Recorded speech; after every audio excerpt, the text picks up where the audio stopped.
9, del 9 al 12. Dice así: aquella luz verdadera que alumbra a todo hombre venía a este mundo. En el mundo estaba y el mundo por él fue hecho, pero el mundo no le conoció. A lo suyo vino y a los suyos, y los suyos no le recibieron. Mas a todos los que le recibieron, a los que creen en su nombre, les dio potestad de ser hechos hijos de Dios, los cuales no son engendrados de sangre, ni de voluntad de carne, ni de voluntad de varón, sino de Dios. Entonces, si se dan cuenta, Juan habla mucho de este tema, ser engendrado de Dios o nacer de nuevo.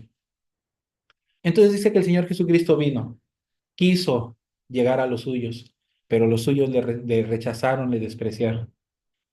Pero no todos los judíos le despreciaron. Había algunos pocos que sí conservaban aún la sinceridad.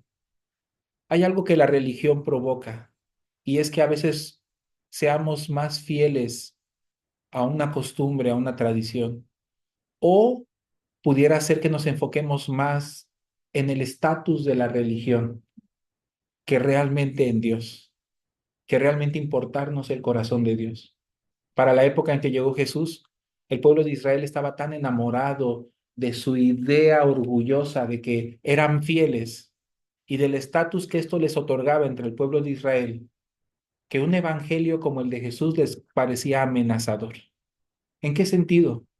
Porque la salvación que Jesucristo ofrecía era una salvación gratuita, una salvación por gracia, una salvación que no necesita de la práctica religiosa para efectuarse en nuestras vidas. Y eso para la religión era absolutamente peligroso. Y entonces, ¿para qué se necesitarían tantas ordenanzas, liturgias, rituales? ¿Y para qué se necesitarían tantos supuestos sacerdotes y gente puesta en autoridad que se dedicaba a gobernar al pueblo con amenazas? Y todo esto hacía que Jesucristo fuera un personaje muy peligroso, porque ponía en tela de juicio todos los preceptos conocidos hasta ese momento de cómo el hombre puede ser salvo. Porque él viene diciendo que la salvación es él y es gratuita y es el perdón del pecado. Pero ellos venían enseñando, no, la salvación es algo que te tienes que merecer y que te tienes que ganar peldaño a peldaño hasta que seas digno. Y entonces entre las dos enseñanzas hay mucha diferencia.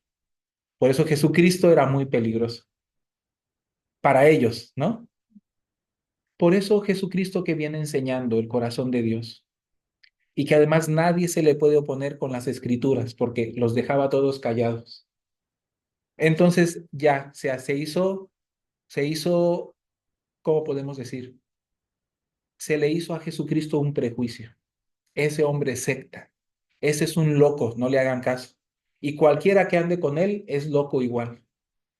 Por eso había algunos judíos que sinceramente, que recordando la palabra y guardando la, la intención genuina y sincera de servir y seguir a Dios, se despegaban un poco de la religión y querían conocer a Jesús. Uno de ellos fue Nicodemo. Pero este Nicodemo dice que es principal entre los judíos. Ya cuando leemos bien la Biblia, entendemos que él es miembro de un grupo llamado Sanedrín. Ay, Dios, pero el Sanedrín no tenemos ni idea qué es. Porque el Sanedrín es el grupo de ancianos que dedican en gobernar en todas las cuestiones espirituales y algunas cuestiones administrativas del pueblo de Israel. Para los israelitas son los que tienen la máxima autoridad en cuestiones de doctrina y de comportamiento dentro de Israel. Pero un miembro del Sanedrín tiene que ser un anciano de muy alta categoría. ¿En qué sentido? En aquel tiempo la escuela de un hebreo, la escuela de un israelita, muy diferente que como nosotros que decimos que la escuela nos da una educación laica, en aquel tiempo una escuela, una universidad, una educación para los hijos de Israel era 100% la Biblia. Bueno, lo que en aquel tiempo había de la Biblia, que era el Antiguo Testamento, las Escrituras. Ellos llaman al compendio del Antiguo Testamento Tanaj, que es la ley y los profetas, y ellos estudiaban el Tanaj. Sí, claro, les enseñaban otras cosas, pero el punto fundamental de la educación de los israelitas era las escrituras. ¿Qué pasó? Cuando un joven o cuando un niño, más bien un niño, mostraba cierta virtud en el estudio, no solamente en el estudio, realmente se le veía virtuoso en la práctica de los mandamientos de la ley, interesado, apasionado. A estos se les apartaba. Ellos tienen una ceremonia que se llama Bar Mitzvah. ¿Han escuchado? Sí. Es la ceremonia, por decirlo así, de graduación para pasar de ser de niño a adulto. Y para ellos era muy importante. Ustedes si han leído la Biblia se darán cuenta que a los niños no se les contaba entre los ciudadanos. Dice la Biblia siempre así, sin contar mujeres y niños, porque solo contaban a los que tenían capacidad en una guerra para pelear. Entonces, ni a los niños ni a las mujeres, pero cuando el niño ya hacía el bar mitzvah, lo contaban. Entonces ya era un adulto, ya se incluía en la guerra, además ya era su opinión digna de ser escuchada, ¿no? Para ellos. ¿Qué se hace en el bar mitzvah? Ahora ya es muy diferente, pero en aquel tiempo era muy estricto. Por lo menos tenía que recitar de memoria todos los primeros 5 libros de la Biblia, que llamamos Pentateuco o ellos Torah, porque para ellos son el compendio más sagrado, es la ley. Y entonces ellos tenían que aprendérselo de memoria, porque en aquel tiempo no existe como ahora que, a ver, busca Corintios 13, ¿no? O busca Isaías 53. No, en aquel tiempo todo está escrito en rollos y esos rollos están guardados en sinagogas muy, muy sagrados y de difícil acceso. Y no cualquiera puede tener acceso a ellos. Y nadie anda cargando rollos de la Biblia bajo el hombro. En aquel tiempo tienen que sabérsela de memoria. No como ahora yo que digo, yo me acuerdo que decía más o menos algo así como Dios aprieta pero no ahorca, ¿no? ¿No? Entonces no es así. Ellos realmente tenían que saber. Por eso citaban alguna parte. De hecho, el Nuevo Testamento está escrito así, dice, en cierto lugar dice así. Y pues el que escucha tiene que saber, ah, en tal lugar. Yo lo he leído también. Así era. Por eso, por lo menos, la Torá tenían que aprenderse. Si no, no pueden considerarse adultos de Israel. Pero entre aquellos niños no solamente presentan el aprendizaje de la Torá, sino presentan una tesis. Esta tesis o este ensayo, cuando lo mostraban a los rabinos determinaban cuáles realmente tenían talento para interpretar las escrituras. Ellos creían que había cierto grupo que Dios elegía y se notaba a la hora de leer sus ensayos que tenían el don de Dios para la interpretación. Entonces los que mostraban mayor virtud se les apartaba para estudiar con los mejores maestros. En aquel tiempo existían los rabinos y los gran rabinos. Hasta el día de hoy se conserva esa tradición. Entonces los mejores rabinos educaban a estos niños que eran los mejores para que se convirtieran en alumnos de los gran rabinos. Y estos alumnos que se graduaban de estudiar con esos gran rabinos, y estoy hablando de años, no como nosotros con un celo de, ay, más o menos me lo aprendí, sino con un celo de echar todo el corazón y toda la vida en ello. Había algunos que se mostraban muy superiores. Estos que eran los mejores de los mejores estudiaban con los gran rabinos, quienes tenían en su encomienda dejar todas sus enseñanzas en manos de su discípulo. Y estos discípulos de los gran rabinos se convertían de entre ellos los mejores en miembros del Sanedrín. Entonces el filtro para llegar a ese nivel por lo menos dura 60 años. Hasta los 60 años se puede ser miembro del Sanedrín. Y Jesucristo en esa época tenía 30 años. Entonces ya podemos entender con quién está hablando Jesús. Es un anciano. Nicodemo es una palabra griega que significa eh, entre las personas, entre el sabio del pueblo. Entonces es alguien muy encumbrado de la época. ¿Alguna vez han visto esta serie que se llama Chosen? Sí. Mm. Creo que ahí sale una buena representación de Nicodemo. Era muy famoso y reconocido, pero además Nicodemo tiene algo especial. Nicodemo no fue como los otros fariseos que solo se cerraron por su costumbre, por su celo, sino dio oportunidad, ¿no? Tuvo curiosidad. Por todo, precisamente por todo lo que sabe y conoce, sabe que Jesús no es cualquier persona. Cuando él escuchó de Jesús, se acordó, se despertó en él el recuerdo de los profetas y vino a buscarlo, porque este no es cualquiera. Y entonces vino de noche. ¿Por qué de noche? Claro, porque es como traer una playera del América en un estadio de los Pumas, ¿no? Entonces de repente viene de noche y le dice, Rabí, sabemos que has venido de Dios como maestro, porque nadie puede hacer las señales que tú haces si Dios no está con él. Pero Jesucristo ni lo deja terminar.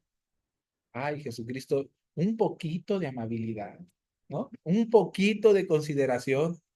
Hoy en día, si un pastor contestara como Jesucristo contestaba, ¿cómo dicen ahora cuando alguien lo funan, ¿no? Lo tachan, ¿no? Ya no puede pastorear. Ni lo deja terminar y ya le empieza a contestar. El que no naciere de nuevo no puede ver el reino de Dios. O sea, ¿qué le está diciendo? Porque él viene a Jesús como si fueran colegas, ¿no? Jesús, maestro, yo sé que tú eres de Dios porque ya nosotros ya sabemos, ¿no? Pero Jesucristo le contesta como si no tuviera nada que ver. O sea, tú y yo no tenemos nada que ver. Si no naces de nuevo, no puedes ver el reino de los cielos. Para nosotros es una lectura rápida. Para Nicodemo fue un golpazo, porque tiene 60, por lo menos 60 años, estudiando con toda su vida, con toda su fuerza la Biblia, bueno, la escritura, dedicado, empeñado en su interpretación, en la predicación. ¿Cuántas cosas no ha vivido Nicodemo? ¿Cuántas experiencias espirituales? ¿Cuántos milagros? ¿Cuántas cosas sobrenaturales? ¿Cuánto no conoce? ¿Y cuántas veces no ha ayudado a personas a cambiar, a transformar sus vidas? O sea, ¿cuánto ha experimentado? ¿Cuánto ha servido Nicodemo a Dios? Y cuando se acerca a Jesús, Jesús le dice, ni puedes ver el reino de los cielos. Sí, de un así. Entonces Nicodemo por eso contesta como contesta. Señor, ¿acaso puede entrar uno por segunda vez en el vientre de su madre y volver a nacer? Es una respuesta absurda, ¿no les parece? ¿Quién va a pensar eso? Es en realidad una respuesta irónica. Entonces, ¿qué? ¿Me meto otra vez en el vientre de mi mamá y vuelvo a nacer? Entonces Jesucristo le sigue el juego y le contesta, Nicodemo, lo que es nacido de la carne, carne es, y lo que es nacido del espíritu, espíritu es. Entonces, siguiéndole el juego, ¿para qué? Para que se dé cuenta, el corazón de Nicodemo, hasta cuando hace esta respuesta, está siempre pensando lo que yo tengo que hacer. ¿Acaso puedo hacer esto? Sabe que no, pero él está siempre respondiendo con este enfoque en lo que nosotros tenemos que hacer. Y ustedes se van a dar cuenta a lo largo de este pasaje cómo Jesucristo quiere cambiar el enfoque de Nicodemo. Nacer de nuevo no es algo que nosotros podamos hacer, es algo que nosotros debemos recibir. Pero Nicodemo quiere que Jesucristo le explique qué tiene que hacer, porque todo el esquema bajo el cual viven los judíos es qué hay que hacer. Toda la idea de salvación que la religiosidad promueve es qué hay que hacer, como si yo tuviera que hacer algo para merecer y ganar la salvación. Pero el enfoque de Jesucristo en todas las veces que explica sobre la salvación es, tú no puedes hacer nada. Es lo que yo voy a hacer por ti. Miren, por un ejemplo, vamos a ver aquí mismo en San Juan, el capítulo 6.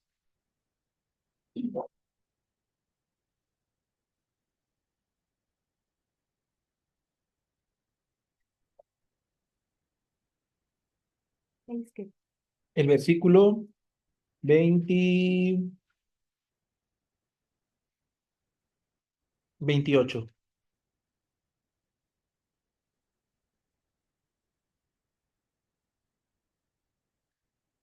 ¿Listas? Dice, entonces le dijeron, ¿qué debemos hacer para poner en práctica las obras de Dios? Respondió Jesús y les dijo, esta es la obra de Dios, que creáis en el que Él ha enviado. ¿Se dan cuenta?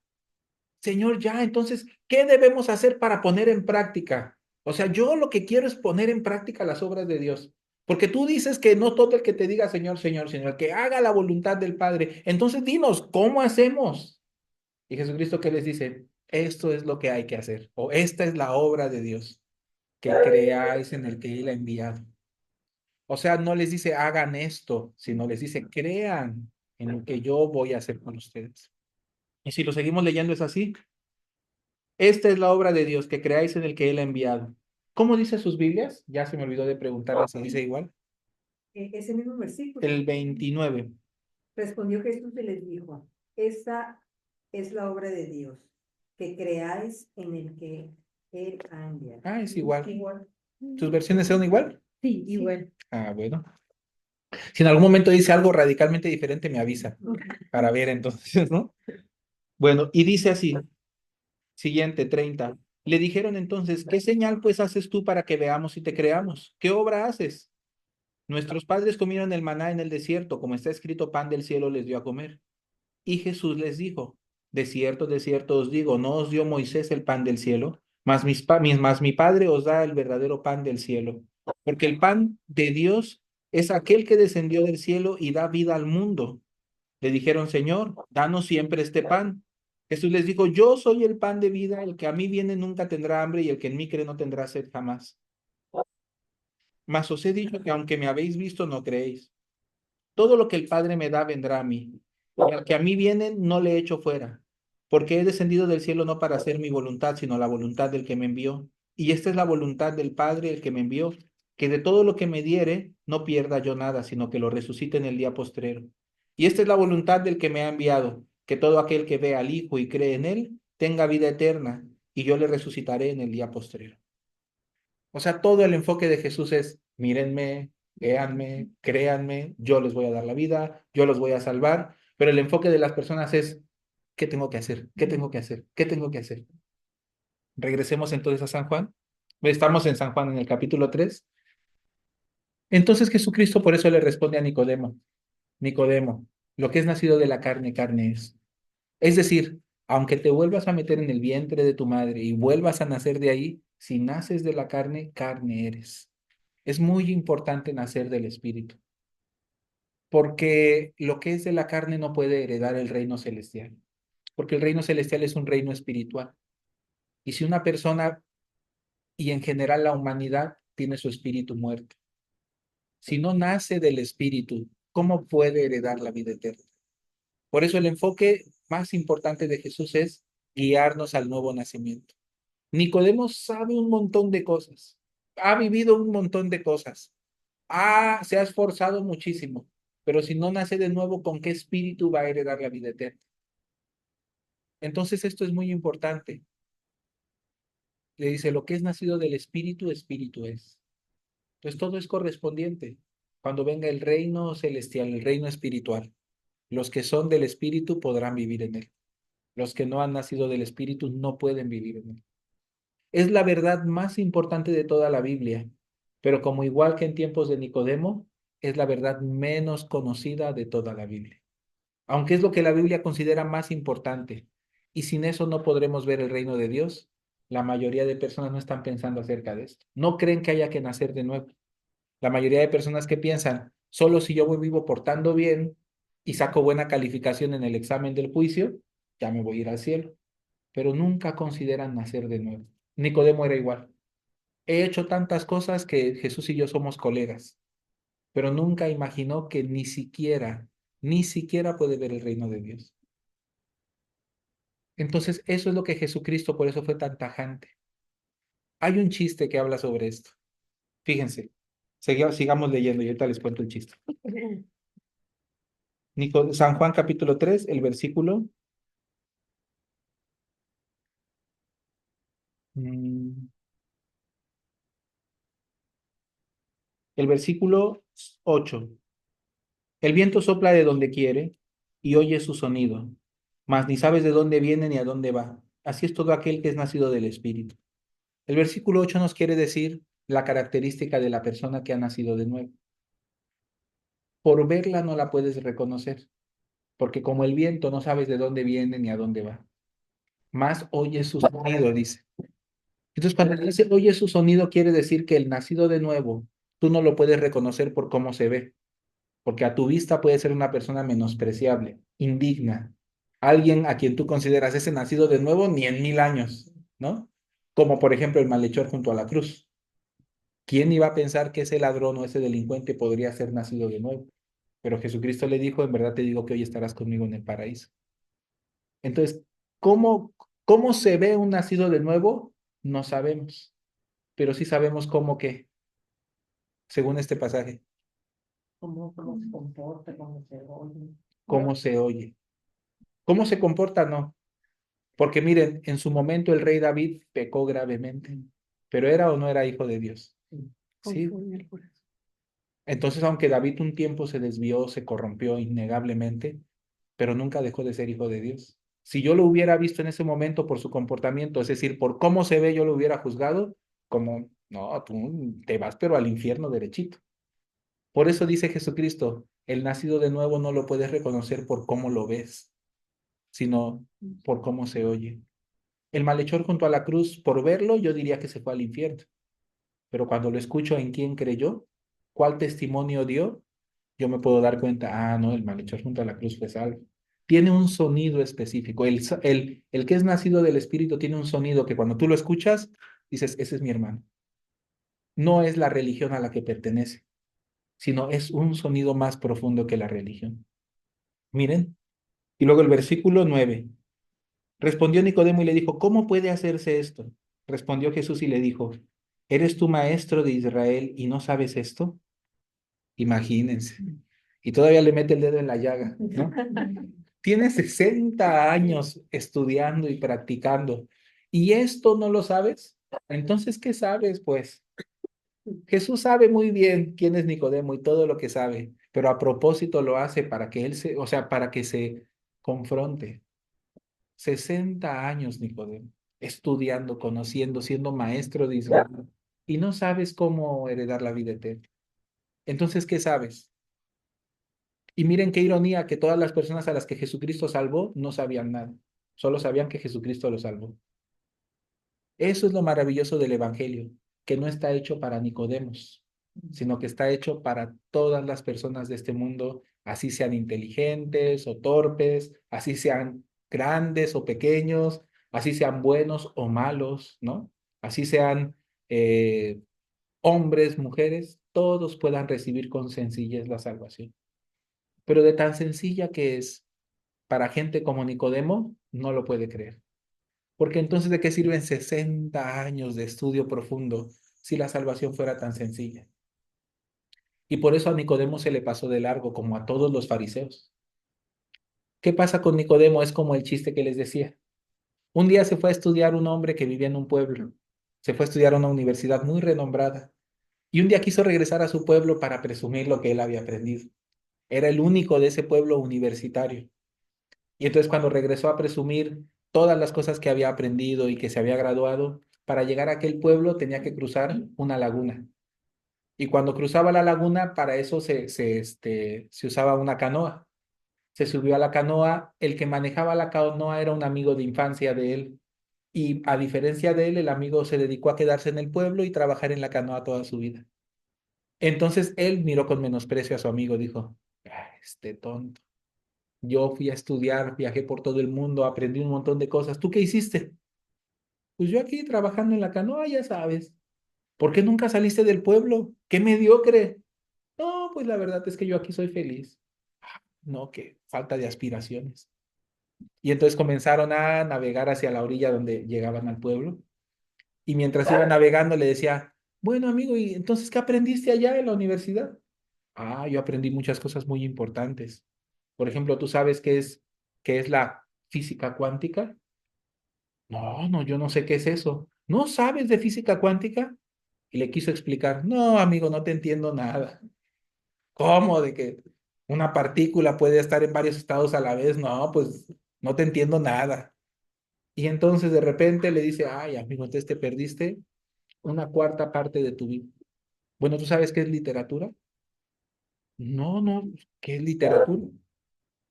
Pues literatura es, y le empieza a explicar. No, amigo, yo no sé nada de literatura. No conoces a Shakespeare, no conoces a, no sé, Gabriel García Márquez. No, amigo, el único que conozco es al Gabo que vive en la tienda de al lado, ¿no? Te perdiste ya dos cuartas partes de tu vida. Es un desperdicio tu vida. Y el otro, ay, amigo, sí, la verdad, sí, ya me estoy sintiendo mal. ¿Y tú sabes qué es, por ejemplo, qué sabes qué es no sé qué se les ocurre? ¿Eh? ¿Sabes qué es la filosofía? No, pues no, amigo, yo lo único que sé de filosofía es, pues nada, ¿no? Que no sé si te refieres a afilar los cuchillos del carnicero de la vuelta. No, no. Filo significa, ¿no? Sofía significa, y así empezó a a explicarle y el otro, wow, qué interesante. Y entre la plática, de repente que golpean contra una piedra. Y cuando golpean contra la piedra, la canoa empieza a llenarse de agua. Y el otro se empieza a desvestir y empieza a tirar las cosas al agua y le dice, amigo, ¿tú sabes nadar? Y entonces el otro, no. Le dijo, ay, amigo, pues ya perdiste toda tu vida, ¿no? Cuatro partes de tu vida. Las 4 cuartos de tu vida ya los perdiste, ¿no? ¿Qué es esencial saber? Nicodemo sabe un montón de cosas, pero la cosa más importante y sencilla a la vez, no la tiene en su corazón. Por eso Jesucristo se burla de él. Eres maestro de Israel y no sabes nadar, ¿no? Un maestro de la Biblia. Si otras cosas no sabe, no importa, pero lo que debe saber es cómo guiar a un alma a la salvación y cómo el alma puede llegar a la vida eterna. Si no sabría eso, no sirve para nada, más que para inflar su ego. Pero lo que realmente es importante de la Biblia es cómo ser salvo. Y entonces por eso Jesucristo le habla de esta manera. Respondió Nicodemo y le dijo, verso 9, ¿cómo puede hacerse esto? Respondió Jesús y le dijo, ¿eres tú maestro de Israel y no sabes esto? De cierto te digo que lo que sabemos hablamos y lo que hemos visto testificamos y no recibís nuestro testimonio. Si os he hablado cosas terrenales y no creéis, ¿cómo creeréis si os dijere las celestiales? Nadie subió al cielo sino el que descendió del cielo, el Hijo del Hombre que está en el cielo. Entonces aquí Jesucristo comienza a responderle a Nicodemo. Ya estuvo de darle vueltas, ¿no? Y le explica que como el Hijo del Hombre descendió del cielo y también regresó al cielo, está hablando de su sacrificio que va a hacer en la cruz. Nadie, ¿cómo dice? Nadie subió al cielo, sino el que descendió del cielo, el Hijo del Hombre que está en el cielo. Entonces habla un juego de palabras que básicamente lo que quiere decir es que no digas en tu corazón cosas como, es que nadie sabe. Nadie sabe porque ¿quién ha ido al cielo para que me diga? ¿O quién ha muerto o regresado de la muerte para que me cuente? No, porque Jesucristo sí estaba en el cielo, sí descendió del cielo y sí volvió al cielo. ¿Me explico? Claro, para él el tiempo es relativo. Entonces, cuando él se refiere a su persona, habla revuelto. El que estaba en el cielo, que también descendió del cielo, que también está en el cielo, ¿no? Porque él es Dios. Y entonces lo que quiere explicarle es sobre nacer de nuevo. Le está explicando que el autor del nuevo nacimiento es precisamente la obra de Jesús, que descendió del cielo, ¿no? Que muere por nuestros pecados y que asciende al cielo de nuevo. Y se lo explica más detalladamente. Y como Moisés levantó la serpiente en el desierto, así es necesario que el Hijo del Hombre sea levantado, para que todo aquel que en él cree no se pierda, mas tenga vida eterna. Entonces Jesucristo le da aquí a Nicodemo una pista, como Moisés levantó la serpiente en el desierto. ¿Ustedes han escuchado esa historia? De cuando Moisés levantó la serpiente en el desierto. Esta es la respuesta que Jesús le da a Nicodemo de cómo nacer de nuevo. Pero fíjense qué interesante. Nosotros tenemos que pensar en el nuevo nacimiento de Jesús. No de Jesús como que nació de nuevo, sino que Jesús nos ofrece. Mm, si el nuevo nacimiento fuera ser muy religioso, ser muy servicial, ser una buena persona, ser todo lo que nosotros juzgamos, que decimos que por esto una persona se irá al cielo, estos son requisitos que Nicodemo cumple. Pero nosotros vemos que Jesucristo, según su punto de vista, dice, no, tú no has nacido de nuevo. Entonces aquí hasta este punto Jesucristo nos enseña muy claramente que no es nacer de nuevo, no es ser muy religioso. Y miren, si hablaríamos de religiosidad, Nicodemo practica el judaísmo, que es lo original, y lo practica con todo su corazón, con toda su fuerza. Principal entre los judíos, su nombre que significa principal entre el pueblo, o maestro del pueblo. Alguien con gran testimonio, con gran sinceridad, con gran corazón. Pero ¿esto le vale para ir al reino de los cielos? Esto es lo que nosotros tenemos que pensar. Hasta este momento se manifiesta muy claramente, esto no es ser nacido de nuevo. Por otro lado, aunque no lo hemos leído, pero conocemos la historia, el malhechor junto a la cruz es el contraste de Nicodemo.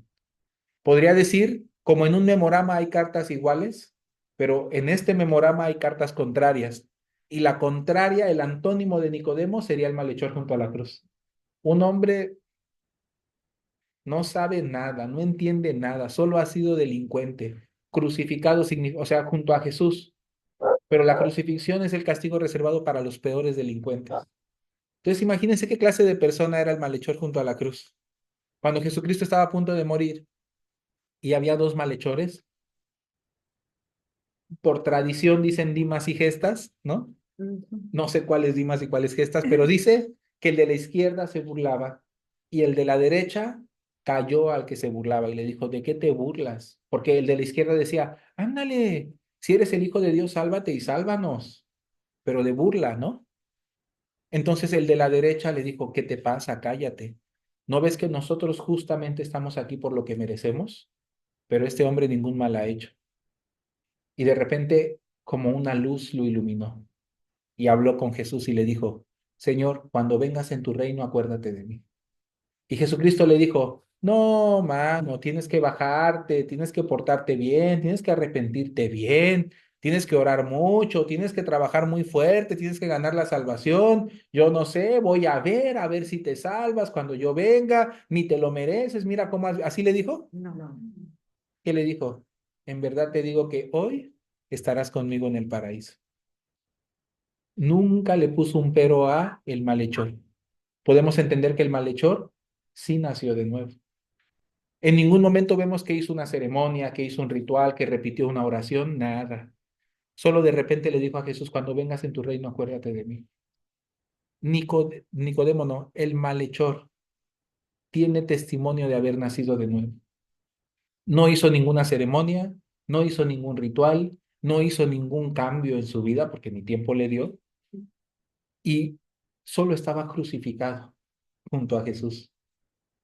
Yo me pregunto, si de repente me presentaran a dos predicadores, uno fuera Nicodemo y el otro fuera el malhechor junto a la cruz, y entonces yo quisiera saber cómo heredar la vida eterna. A ver, necesito saber, predíquenme, ¿cómo me puedo salvar? Y entonces, ¿qué me contaría Nicodemo y qué me contaría el malhechor? Tienes, Entonces, tienes que, Nicodemo. entonces Nicodemo sería aquel pastor de pastores, ¿no? Apóstol, querubín, grande y protector. Sería ese personaje encumbradísimo, al que nadie le negaría ninguna palabra de la que diga y que nadie dudaría de lo que él diga. Y me pregunto qué diría Nicodemo. Entonces sus 60 años le sirvieron para acumular un montón de conocimientos de todo lo que hay que hacer, pero que no salva a nadie. ¿No es así? Así. Y entonces, pero él me daría confianza, porque cuando yo lo viera diría, wow, ese es siervo de Dios, ¿no? Pero si viera al malhechor junto a la cruz, ay, este hombre, ¿qué me va a decir? ¿Cómo voy a escuchar a ese delincuente, ese La busqué. pelajustán, ¿no? Y entonces, ¿qué testimonio me daría el malhechor junto a la cruz? Ciertamente soy alguien que no merece la salvación, que no tengo nada que presumir, que no conozco casi ninguna cosa, pero hay una cosa que conozco con exactitud, el camino a la salvación. Y es la verdad, ¿no? ¿Y qué camino de salvación nos anunciaría? Tienen que portarse bien, tienen que lograr estos mandamientos, tienen que acumular estos requisitos, diría. ¿Qué diría él? Yo estaba a punto de morir, ya olía quemado, ¿no? Ya mis pies olían al infierno. No tenía ninguna esperanza para salvarme, nada, nada. Para mí no había ninguna solución. Ya estaba resignado a ser condenado. Cuando de repente junto a nosotros levantaron a un hombre que decía que era el rey de los judíos. Y luego me di cuenta que ese hombre no había hecho nada, que lo estaban acusando falsamente. Y luego pensé, en las profecías decía que Jesucristo, el Mesías, vendría y cargaría nuestros pecados y sería juzgado por nuestros pecados. ¿Este hombre será acaso aquel que está cargando con los pecados del mundo? Ese es el que cuando hace algunos años, cuando Juan el Bautista lo vio, gritó, he aquí el Cordero de Dios que quita el pecado del mundo. ¿Ese hombre realmente está cargando nuestros pecados? Entonces otro empezó a burlarse de nosotros y empezó a decir, bájate, bájate. Y yo le dije, cállate, ¿no ves que este hombre ningún mal ha hecho? Y entonces me di cuenta, no, no está muriendo por el mal que él hizo, está muriendo por el mal que yo hice. Y ahí es donde pude ver todos mis pecados estaban cargados en él. Ya no había en mí ningún pecado por el cual yo pudiera ser juzgado, porque él estaba siendo juzgado por todos mis pecados. En ese momento tuve la esperanza de la salvación. Y aunque Jesucristo estaba sufriendo y estaba agonizando y estaba en gran dolor, me atreví a hacerle una pregunta. Señor, no pregunta, sino más bien una exigencia. Cuando vengas en tu reino, acuérdate de mí. ¿Por qué se atreve? Yo me acuerdo, yo reprobé un año en la secundaria. Era yo un vago de verdad, ¿no? Y cuando yo sabía cómo estaban mis calificaciones, un día yo me enojé con mi mamá porque no me quiso comprar algo, algo así, no me acuerdo. Y entonces yo le hice berrinche. Y mi mamá me dijo, seguramente irás muy bien en la escuela, ¿verdad? Y entonces yo me acordé de cómo estaba de calificaciones y miren, si no me lo quieres comprar, no te preocupes, mamá. Todo está bien. Y cuando le entregaron mis calificaciones, me regañó. Todavía te atreviste a decirme que por qué no te daba yo esto. Y un permiso, le pedí un permiso. Todavía tenías el cinismo de decirme no, le dije, por eso ya no te lo pedí. Si uno se siente condenado, jamás puede hablar como ese malhechor. Ese malhechor, para poderle decir al Señor, acuérdate de mí cuando vengas en tu reino, es porque tiene una seguridad, no de exigencia, sino tiene una seguridad de que puede, o sea, de que es acreedor al reino de Dios. Pero obviamente ese malhechor no cree que él se lo merece, ¿verdad? O él mismo dio testimonio, nosotros no lo merecemos, sino él pudo ver en Jesucristo el final de sus pecados, cómo Dios estaba castigando sus pecados en el cuerpo de Jesús. Entonces, cuando vio a Jesucristo, se dio cuenta. No puedo imaginar lo que sería verlo literalmente. Hoy nosotros vemos a Jesús con los ojos del corazón, con la fe, pero ellos lo vieron realmente enfrente de ellos. Claro, sus pecados no los pudieron ver salir de ellos y entrar a Jesús, pero es evidente que así era. Y cuando veían a Jesús sufrir por ellos, entendían, ya no hay juicio contra mí. ¿Qué clase de salvación? Dramática, a punto, ya sus pies, ya medio cuerpo en el infierno, ¿no? Ya a punto de morir. Antes de morir, es como esos partidos de básquetbol en donde suena el silbido final del partido, pero ya aventó el balón al aire y todavía hay chance de que la pelota entre en la canasta y entra y dobla el juego, ¿no? Y revierte el resultado. Iban a perder, pero ganan. Así es la salvación del malhechor. Está a punto de irse al infierno, pero justo se le aparece Jesús, puede ver cómo Jesús lleva sus pecados. Y entonces Jesús muere y el malhechor se da cuenta, Dios mío, ¿no? Antes de que muera le dice, acuérdate de mí cuando vengas en tu reino. Le está diciendo, creo en ti. Yo soy de los tuyos. Yo sí te acepto. Eso es recibir a Jesús. Los que creen en su nombre, dice. Entonces cuando lo vio, creyó en él y fue salvo. Yo creo que algo así nos platicaría el malhechor. Él nos diría algo así. Mira, yo no sé, yo estaba a punto de morir. Ya estaban mis pies quemándose. Yo no merezco la salvación. Yo solamente hice mal toda mi vida. Pero todos mis pecados, junto a mí apareció quien se los llevó y fue castigado en mi lugar. Y de repente estaba libre del juicio. Cuando le pregunté, le dije para que se acordara de mí cuando viniera en su reino, me dijo, hoy estarás conmigo en el paraíso. Y yo dije, pues a la gorra ni quien le corra, ¿no? Muy dramática pero hermosa salvación. Y entonces yo voy a juzgar entre Nicodemo, entre el malhechor y qué voy a decir. Ay, ¿quién me dirá la verdad? Y por ver a Nicodemo voy a decir, creo que Nicodemo porque está más preparado.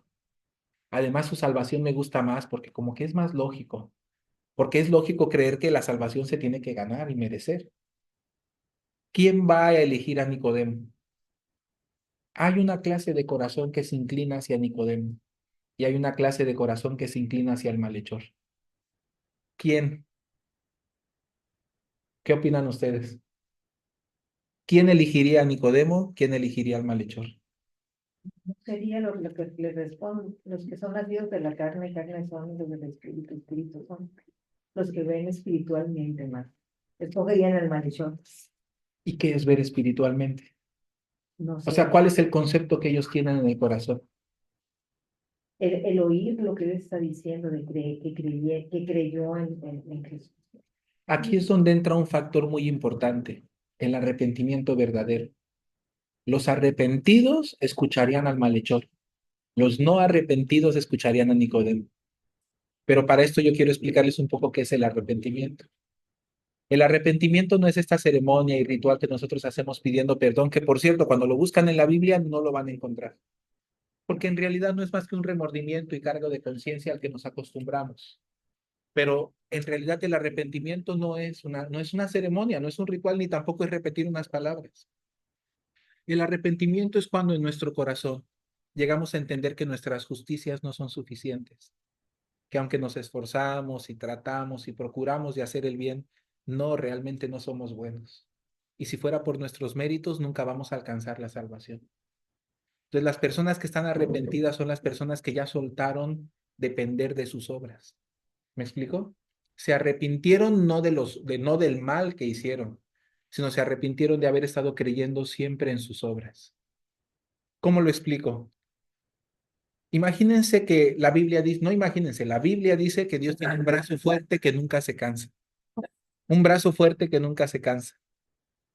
Entonces, es el brazo de Dios. Toda la vida nos enseñaron que nos tenemos que agarrar de Dios, ¿no es así? Agárrate de Dios, pues, eso es todo en la vida. Bueno, si entonces, a ver, mi amor, ayúdame. Si entonces ella se está agarrando del brazo de Dios, ¿no? Agárrate de Dios, pero agárrate con el otro también. Ahí está. El que ella se caiga o no se caiga, ¿de quién depende? ¿De quién? Ella sí se suelta. Claro, si se agarra bien o se agarra mal. Y yo le digo, no, agárrate bien. ¿Qué le va a pasar? Se va. Pues que como depende de ella, aunque mi brazo nunca se canse, pero ella no está dependiendo de mi brazo. Ella está dependiendo de sus fuerzas. Ah, Entonces ella se va a caer. Entonces vamos a pensar que caerse es equivalente del pecado. Se cae en pecado. Y dice, ay, ¿por qué me caí? Y piensa que su pecado es que se cayó. Y entonces se arrepiente de haberse caído. Y dice, no me vuelvo a caer. Ahora sí ya me voy a agarrar bien. Y se agarra bien. Y entonces vengo y le digo, agárrate bien. Tu pecado fue que no te agarraste bien. Ahora sí te agarras bien, ¿vale? Y ya se arrepiente. Sí, ahora sí, Dios, te prometo que ya me voy a agarrar bien. Ahora sí. ¿Qué le va a pasar? se lo voy a- Claro, porque es humana y se vuelve a caer. Y como se vuelve a caer, ¿cómo se siente? Mal. Condenada y dice, es que me caí otra vez, ¿por qué no me agarré bien? Y se arrepiente de haberse caído. Y así se vuelve a agarrar. Ahora sí ya se va a agarrar bien, ¿no? Y se va a volver a caer. De tanto que se cae, se da cuenta cuál es el problema. Y un día llega una revelación a su corazón. Mi problema no es haberme caído. Mi pecado es que yo me agarro, ¿no? Siempre que yo me agarre me voy a caer. Porque el pecado no es en sí haberme caído, sino depender de mí misma. Entonces, entre tanto que ella está en este círculo vicioso, no se puede dar cuenta. Hasta que de tantas caídas de repente dice, no, no puedo, no puedo. Y cambia su oración, y cambia su corazón, y cambia la esperanza que hay dentro de su corazón. Señor, por si acaso no hay algo que tú puedas hacer para salvarme a mí, en lugar de que yo me esté tratando de sostener. Por si acaso no me puedes sostener tú. Entonces, cuando cambia el corazón, yo la agarro a ella ahora, ¿no? El que ella se caiga o no se caiga, ¿de quién depende? Ahora de mí, y ella puede descansar. Ustedes cuando cruzan la calle con un hijo, con un pequeño, ¿dejan que que él las agarre o ustedes lo agarran? Uno la agarra. Porque ya los conocemos, ¿no? En cualquier momento salen disparados, ¡chamaco!, ¿no? Entonces, Dios de la misma manera. Pero estamos muy habituados a la religión. El arrepentimiento es arrepentirse no de caerme, sino de agarrarme. Cuando me canso de mí mismo, ya no confío en mí mismo, espero en Dios. Y es esto lo que provoca en mi vida que Dios obre y actúe. Entonces parece que esa persona es increíble, pero esa persona en realidad no hace nada, en realidad es Dios. y al mismo tiempo, o no hablando sobre la vida de fe, sino sobre la salvación, es algo igual. ¿Hasta cuándo voy a estar creyendo que lo que yo haga me va a salvar o me va a perder? Entonces, ¿quién va a creer al malhechor? Pues quien realmente ya se dio cuenta que no puede salvarse por sus obras. Cuando escucha al malhechor va a decir, es más, sin escucharlo, antes de nada, antes que todo va a escoger a quién voy a escuchar. Nicodemo, el malhechor. Y si le pregunto, oye, ¿tú por qué estás escuchando al malhechor? Porque a mí no me sirve la salvación de Nicodemo, porque la salvación de Nicodemo es para las personas que pueden, pero yo no soy como Nicodemo, yo soy como el malhechor. Más bien yo necesito la salvación del malhechor. Y esa es la pregunta que Dios nos hace. ¿Cuál salvación necesitan ustedes? ¿La de Nicodemo o la del malhechor? Claro. Gloria a Dios. Ese es el arrepentimiento verdadero. Cuando aceptamos, por más que llevemos una buena vida, por más que hayamos procurado muchas cosas buenas, pero que si no fuera con la salvación del malhechor, yo no me puedo ir al cielo. ¿Me explico? Esto es lo que Jesucristo le contesta a Nicodemo. Nicodemo, como Moisés levantó la serpiente del desierto, así es necesario que el Hijo del Hombre también sea levantado, para que todo aquel que en él cree no se pierda, sino que tenga vida eterna. Entonces, ¿qué es esa serpiente que levantó Moisés en el desierto? Ahí está el secreto. En Números capítulo 21, vamos a ver.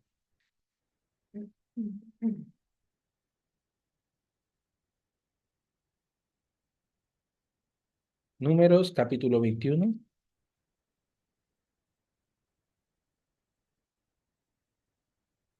el versículo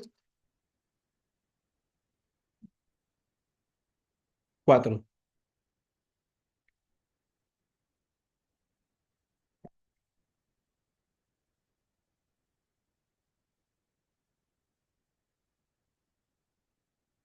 Dice así. Después partieron del monte de Or camino del Mar Rojo, para rodear la tierra de Edom. Y se desanimó el pueblo por el camino. Verso 5. Y habló el pueblo contra Dios y contra Moisés, ¿por qué nos hiciste subir de Egipto para que muramos en este desierto? Pues no hay pan ni agua, y nuestra alma tiene fastidio de este pan tan liviano. Y Jehová envió entre el pueblo serpientes ardientes que mordían al pueblo, y murió mucho pueblo de Israel. Entonces el pueblo vino a Moisés y dijo, hemos pecado por haber hablado contra Jehová y contra ti. Ruega a Jehová que quite de nosotros estas serpientes. Y Moisés oró por el pueblo. Y Jehová dijo a Moisés, hazte una serpiente ardiente y ponla sobre una asta, y cualquiera que fuere mordido y mirare a ella vivirá. Y Moisés hizo una serpiente de bronce y la puso sobre una asta, y cuando alguna serpiente mordía a alguno, miraba a la serpiente de bronce y vivía. Esta es la respuesta de Nicodemo, de Jesús a Nicodemo. ¿Cómo nacer de nuevo? Le dijo, pues igual como Moisés levantó la serpiente en el desierto, así también yo voy a ser levantado, para que igual como los que se salvaron viendo a la serpiente del desierto, así también los que me vienen a mí puedan salvarse. Entonces en esta historia está el secreto de la salvación o de nacer de nuevo. Es muy interesante. Ustedes saben que el pueblo de Israel fue liberado de Egipto y caminaron por el desierto, pero a cada rato se estaban quejando. ¿Y cuál es el problema con el pueblo de Israel? Que no creen en Dios, pero creen mucho en sus fuerzas. Por eso cada vez que tienen un problema, en lugar de estar en calma y decir, Dios nos va a ayudar, ¿qué piensan? ¿Cómo le vamos a hacer? Entonces se angustian y empiezan a llorar y a pensar que se van a morir y empiezan a gritar y a decir, vamos a morir en este desierto, Moisés, te dijimos que estábamos bien en Egipto y nos sacaste para traernos a morir aquí. Y así empezaron a hablar por la situación. Entonces Dios no es que se enoja con, como les digo, no es que se enoja con la murmuración, sino no creen en Él. Ese es el pecado. San Juan capítulo 16 versos 5 y 6 dice, cuando Él venga, cuando el Espíritu Santo venga, convencerá al mundo de pecado, justicia y juicio. De pecado por cuanto no creen en mí. Entonces el pecado, desde ahora olvídense de otro concepto del pecado. El pecado, no creer en Dios. Entonces el pueblo está pecando, pero no por murmurar, sino porque no creen. Por eso murmuran. Y entonces Dios quiere corregir no la murmuración, sino la incredulidad. Entonces envía serpientes ardientes que los muerdan. Esto corresponde igual que Romanos capítulo 3, donde dice, como no aprobaron tener en cuenta a Dios, Dios los entregó a una mente reprobada para hacer cosas que no convienen. Todo el mundo se arrepiente de hacer cosas que no convienen y de tener una mente reprobada, pero no entienden que en realidad eso es algo a lo que Dios nos entregó. No es problema la mente reprobada y hacer cosas que no convienen, eso se corrige muy sencillo. No cuando yo me esfuerzo en tratar de ser una buena persona, sino cuando regreso a Dios, cuando regreso a confiar en Él. Y las serpientes son algo similar. Las serpientes Dios mismo las envió, pero cuando los israelitas las ven venir, ¿cuál es la primera solución que ellos piensan? Esas serpientes una vez mordían a alguien y moría, ya estaba envenenado. Entonces Dios manda un montón de serpientes ardientes para que las esquiven o para que los muerdan, para que los muerdan. Algunos dicen, ay, qué malvado el Señor. No, es que el pecado no es que te muerda una serpiente. El pecado es que no acudas a Dios para ser libre. Entonces, una vez que una persona era mordida por las serpientes, era muerto. Estas serpientes representan el pecado, la maldad, qué sé yo, las cargas de la vida, diferentes situaciones que nos muerden. Pero sobre todo el pecado, porque el pecado una vez que muerde al ser humano ya está muerto. No importa qué haga, cuántos torniquetes se ponga, cuántas medicinas se tome, está muerto. O sea, no importa cuánta religión practique. Si una vez nosotros hemos pecado, estamos muertos. Si somos pecadores, estamos muertos. Entonces, ¿por qué hemos sido mordidos por las serpientes, no? Y entonces en esta escena, la primer cosa que los israelitas creen que les puede salvar, ¿qué es? ¿Acudir a Dios? ¿Ellos qué piensan? Que le quiten las serpientes. Esquivarlas, que no me muerdan. Entonces, primero el hombre pone su esperanza de salvación en no ser mordido por una serpiente. Iluso. Iluso, no sabe que esas serpientes los van a morder porque los van a morder. Entonces piensa, que no me muerdan, que no me muerdan, que no me muerdan. Así el hombre piensa, no voy a pecar, no voy a pecar, ¿no? No voy a hacer nada que me haga merecer el infierno. Necio, ya estás allí, ¿no? Y entonces el problema es que no, o sea, Dios manda a las serpientes para empujarlos hacia Dios, para salvarlos. De la misma manera que la Biblia dice, Dios nos entregó a la desobediencia para tener misericordia de todos. La ley se introdujo para que el pecado abundase, mas cuando el pecado abundó, sobreabundó la gracia. La ley es para el conocimiento del pecado, no para quitarlo, sino para empujarnos a depender de Cristo otra vez. O sea que Dios nos mandó unas serpientotas para que nos den unas buenas mordidas, para que no tengamos otro remedio que ser salvados por Jesús.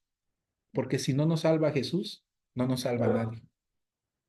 Pero el problema es que la primera intención por la ignorancia es que no me muerdan las serpientes. Necio, ya te mordieron. Y una vez que los muerden, ¿cuál es la segunda cosa que piensan que los puede salvar? Tratar bien la herida. Entonces se ponen, ya me los imagino, a ponerse aceite y a amarrarse torniquetes, a chuparse el veneno. Cuando los muerde una o dos, así pueden hacer. Ya están muertos, pero ellos creen que eso les pueda servir. Pero cuando les muerden tres, cuatro, cinco, seis, ¿con torniquetes se van a salvar? El poner torniquete y tratar de curar la herida sería el equivalente de la religiosidad. Y si yo pido perdón, y si yo me arrepiento, y si yo hago buenas obras, sí, sí, sí, sí, pero no, eso no te alcanza.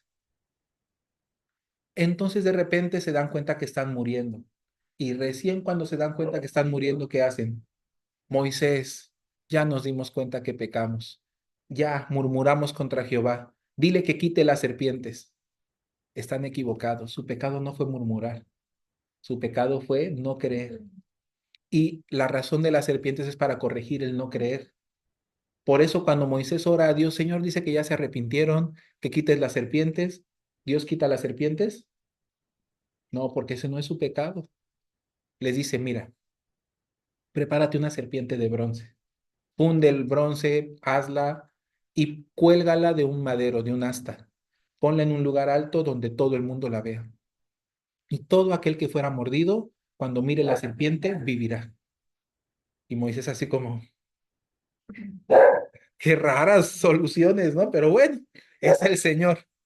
Y hace una serpiente de bronce, la cuelga en un asta, la pone enfrente de todo el pueblo y les dice, todo el que sea mordido por una serpiente, que mire a la serpiente que yo puse aquí y vivirá. y pasen la voz, porque obviamente Moisés no puede anunciarle a millones de personas, él solito a todos, ¿no? Entonces todos comienzan a pasar la voz. Eso representa predicar el evangelio. Aunque salió a las 5 de la tarde de Moisés, pero llegó hasta la última fila, no sé, hasta las 10 de la mañana del otro día. Aunque el evangelio comenzó con Cristo, que murió por nosotros en la cruz, pero nos llegó a nosotros hasta ahorita, imagínense. Eso es la predicación del evangelio. El anuncio da Moisés, esta salvación da Moisés, pero el anuncio, quién sabe hasta cuándo llegue a los del final. Mientras tanto están sufriendo, porque no conocen que ya hay algo que los limpia, que los salva. Entonces comienza Moisés a dar el anuncio, pero hay dos clases de personas, las que creen y las que no. Yo no las culpo porque es muy absurdo. Le estoy pidiendo a Dios que quite las serpientes y hace otra serpiente de bronce y la pone arriba, que la mire. ¿Eso de qué me va a servir? Yo lo que necesito es que me quiten el veneno, que me den el antídoto. No entienden cuál es el antídoto. Ahora bien, si alguno era poquito mordido, decía, no, qué serpiente ni qué serpiente, aquí hay que tratar la herida. Pero si alguno era muy mordido, ¿cómo sentía? Aunque me parece una locura y tontería, pero voy a mirar porque ya que me queda, ni fuerzas tengo. Y así ya sin fuerza, todo moribundo, todo, ¿cómo decirlo? Ya, Vencido. vencido, solo, ya lo último que le queda de fuerza solo para voltear los ojos, ¿no? Y de repente siente la fuerza de nuevo y la salud le regresa y comienza a sentirse bien. Y esas serpientes que ya están encima de él, como si nada, las empieza a quitar de su cuerpo y puede vivir. Y empieza, me funcionó, miren la serpiente de bronce, ella lo salva, mírenla, mírenla. Y empezaban, ¿qué le pasa? A ver, vamos a probar. Y mira, se salvaban. Y así comenzó a salvarse todo el pueblo. ¿Qué es lo importante de esta historia? El significado de la serpiente de bronce. ¿Por qué una serpiente de bronce es símbolo de Jesucristo? Dicho por el mismo Cristo. Hay muchas cosas que nosotros sabemos que son símbolo de Cristo solo porque es obvio, pero no es que Cristo mismo lo haya dicho. Ahora bien, un símbolo de Jesucristo en el Antiguo Testamento que el mismo Cristo respaldó que es símbolo de él es la serpiente de Moisés que levantó en el desierto. Lo que a mí siempre me pareció una locura porque ¿cómo una serpiente puede representar a Jesucristo? Pero eso es porque yo no entendía el significado de la serpiente. ¿Dios quitó la serpiente, sí o no? Ujú. Sí las quitó. No las quitó del cuerpo de aquellos que estaban siendo mordidos. Depende de dónde miren. Miren, si la persona está tratando de librarse de las serpientes ella misma, esta persona dirá, Dios no quitó las serpientes.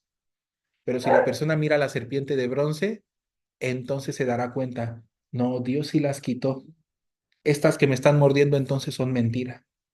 Porque ¿qué significa la serpiente de bronce?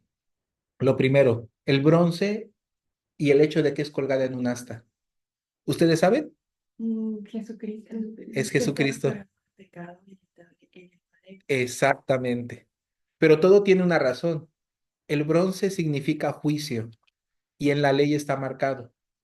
En la ley de Moisés está marcado que todos los instrumentos con los que se hacían los sacrificios de los corderos, cuando un pecador venía con su pecado, traía una ofrenda y la entregaba al sacerdote. Y el sacerdote le hacía poner las manos sobre la ofrenda y confesar sus pecados. Y la Biblia dice que así se pasaba el pecado del pecador a la ofrenda. Y el pecador quedaba limpio, ya no era pecador. Pero el pecado que pasaba a la ofrenda la hacía ofrenda pecadora. Entonces ahora la ofrenda tiene que cargar el castigo del pecado. ¿Qué, cuál es? muerte. Así es. Entonces el sacerdote llegaba a la ofrenda y tenía que hacer el holocausto, degollar a la ofrenda. Así de esta manera se hacía juicio contra el pecado y de esta manera en la persona ya no quedaba nada que juzgar, pues el pecado de la persona ya había sido juzgado en la ofrenda. Todo el lugar donde se hacía el juicio contra el pecado era de bronce, porque el bronce en la Biblia representa el castigo contra el pecado o el juicio. Mm, otra parte del Antiguo Testamento donde vemos esto es en la Pascua. Cuando el pueblo de Israel aún estaba encerrado en Egipto, la última plaga, porque ya saben que Dios hizo 10 plagas para liberarlo. Y la última plaga fue muy interesante. Dios les dijo que a partir de esta plaga la iban a celebrar una vez al año. Y será la primer fiesta y el primero de los días del año, la Pascua. Les dijo, yo voy a hacer diferencia entre mi pueblo Israel y entre los egipcios. Van a hacer lo siguiente. Esto es muy famoso. Cada familia tomará un cordero y lo degollará. Y la sangre de aquel cordero pondrán en el dintel y en los postes de sus puertas. Al revés, el dintel y los postes de sus puertas. Y cuando yo envíe mi ángel por la noche, es mi ángel que hará juicio. Cuando vea la sangre le será señal. Y cuando vea la sangre pasará de largo. Pero donde no vea la sangre hará juicio. Y entrará en aquella casa y matará al primogénito. Entonces díganle a mi pueblo que todos maten un cordero, la sangre de aquel cordero con un hisopo, embarren en los dinteles y en los postes de su casa. Y cuando mi ángel pase, no quiero ver a ninguno afuera, todos adentro comiendo el cordero apresuradamente. Y si el cordero fuera demasiado grande para que una familia lo coma, invitar a otra familia. Esto también es la predicación del Evangelio. Una familia, el cordero de Dios es demasiado grande para solo mi familia. Les invito a todas las familias, como la hermana Lorena, que a todas las familias invita a escuchar el Igual que Evangelio, ahorita que ¿no? nos invitó. Igual que, sí, exactamente. Que vengan y que todos coman el cordero. Y luego que no salieran significa no poner la esperanza en lo que yo me puedo defender. La sangre es suficiente. No necesito defenderme yo. La sangre me defiende. ¿Por qué? Porque recuerden que ese ángel va a hacer juicio. Y cuando entra a una casa, bueno, cuando pasa por una casa y ve la sangre, ¿qué significa? Muerte.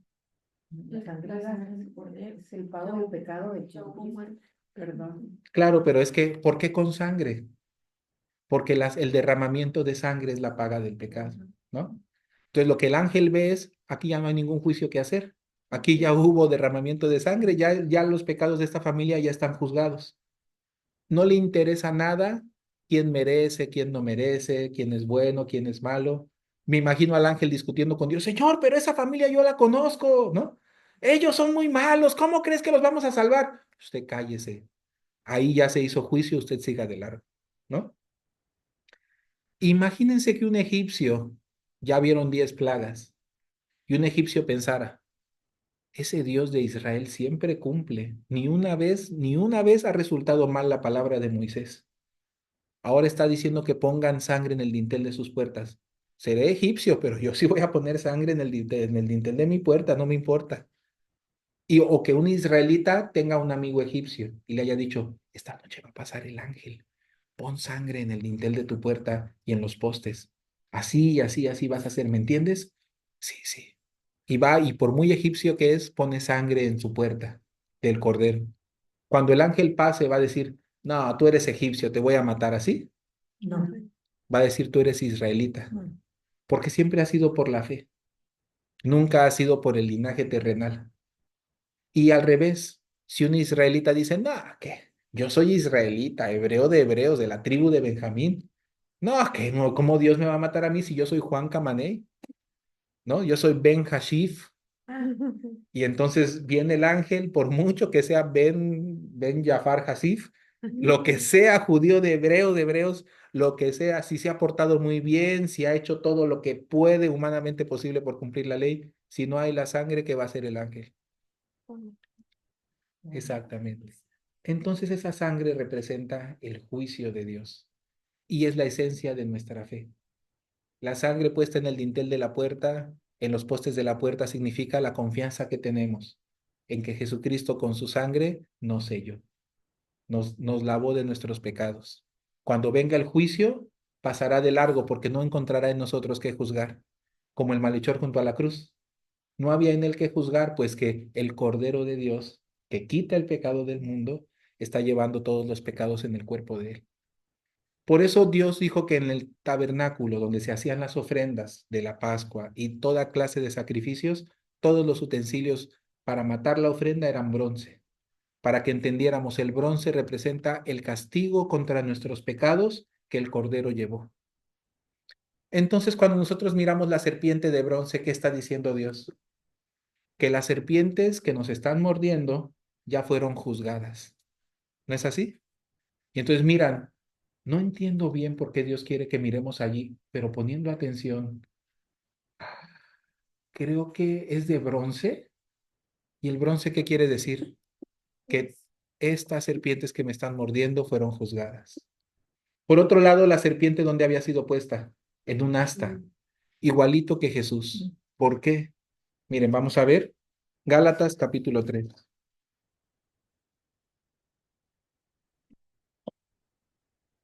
Gálatas capítulo 3,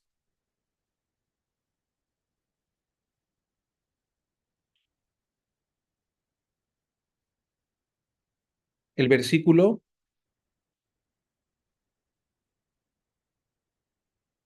10, del 10 al 12. Pero yo quisiera que lo leyéramos, estoy haciendo, en la versión de la Biblia latinoamericana. A mí me gusta más, ¿vale? Eh, creo que es esa. Es esa mera, sí. Aquí yo tengo la Desde que Reina entré la vi Valera. dije, qué bueno, qué Bueno, bueno que hay esa versión, porque en algunas partes es mucho más clara. Y esta es una de ellas. Miren, ah, lo leo. sí, Por el contrario, pesa una maldición sobre todos los que se van a las observancias, pues está escrito, maldito el que no cumple siempre todo lo que está escrito en la ley. Con la ley nadie llega a ser justo a los ojos de Dios. La cosa es cierta, pues el justo vivirá por la fe. Y la ley no da lugar a la fe cuando dice, el que cumple estas cosas tendrá vida por medio de ella. muy bien. Entonces, ¿ya vieron? Muy claramente la Biblia dice, en la versión Reina Valera dice, porque todos los que dependen de las obras de la ley están bajo maldición, porque escrito está, maldito todo aquel que no permanezca en todas las cosas escritas en el libro de la ley para hacerlas. Solo decirlo me cansa. Y luego dice, y que por la ley ninguno se justifica para con Dios es evidente, porque el justo por la fe vivirá. Y la ley no es de fe, sino que dice, el que haga estas cosas vivirá por ellas. Ese es el problema con la ley, que la ley te demanda que hagas. O sea, la ley te exige justicia, pero no te la da.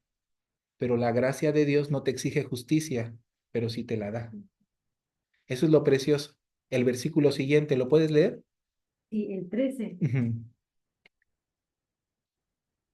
Pero Cristo nos ha rescatado de la maldición de la ley al hacerse maldición por nosotros, como dice la Escritura. Maldito todo el que está colgado de un madero. Hasta ahí. Bueno, sí, el siguiente. De este modo, la bendición de Abraham alcanzó a las naciones paganas en Cristo Jesús. Por la fe recibimos la promesa que es el Espíritu. Muy bien. Entonces ya la Biblia nos explica muy claramente que la serpiente haya sido colgada en un madero significa que esas serpientes que los están mordiendo fueron ¿qué? El bronce significa que fueron juzgadas y el madero significa que fueron malditas. Y algo muy interesante que dice aquí, ¿ya vieron que dice que Jesucristo se hizo maldición por nosotros? Porque escrito está maldito todo el que es colgado en un madero. Entonces les hago una pregunta. Cuando Jesucristo fue colgado en ese madero, ¿era bendito o maldito? Maldito. Maldito. ¿Con qué maldición? De pecado. Y era la nuestra, ¿no? O sea, por eso dice, nos redimió de la maldición de la ley, haciéndose por nosotros maldición. ¿Cuál es la maldición de la ley? O sea, aquí está escrita, ¿no? Por ejemplo, si yo les digo, ¿cuál es la maldición de Tutankamón? ¿La conocen? Sí, que todos se murieron porque los que entraron a su tumba. Exactamente, la maldición de Tutankamón decía que los que profanan esta tumba morirán, ¿no? Con las horribles plagas de no sé qué, ¿no? Bueno, la maldición de la ley dice, todo aquel que no la cumpla, maldito es.